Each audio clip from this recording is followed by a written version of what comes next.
Do we need to talk about Liz Truss? I mean, she sort of popped her head up again this week, didn't she? Let's talk about it. Let's talk about Lizzie. Here's her deal. Liz Truss was made party leader because the majority of Tory members can't keep their dicks limp over Margaret Thatcher. And she was the latest conveyor belt clone that the tabloids were hyping as Thatcher 2.0. That's her deal. But that was based on two things. Okay. Number one, Thatcher and Truss both had vaginas. Had. I don't know why that was past tense.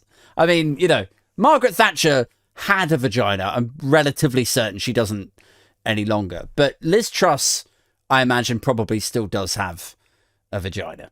So they had that in common. So that was number one. Number two, Liz Truss had vocal coaching, I believe, to try to sound more like Margaret Thatcher. So they both sounded like Margaret Thatcher. Sounded like, you know, I mean, Margaret Thatcher sounded like Margaret Thatcher. Liz Truss sounded, I mean, like, you know, Creed sounded like Pearl Jam, but they're not fucking Pearl Jam, all right? Like, that is the thing that always gets me with the Conservative Party, is how can anyone think that this is a party that have any vision for the future? You know?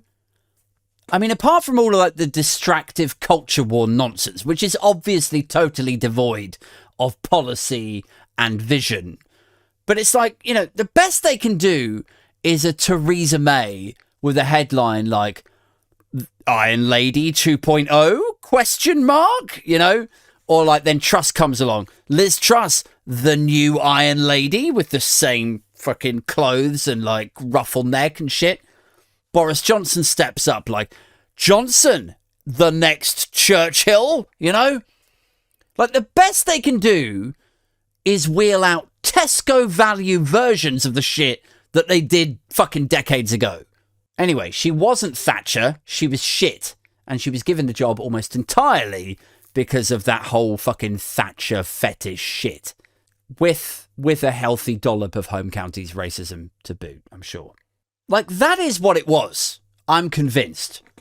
Is like, you know, faced with the choice of a woman leading the party or a brown man leading the party. I mean, that is a toughie. That is a toughie for 72-year-old home counties Tories. You know, it's a tough call.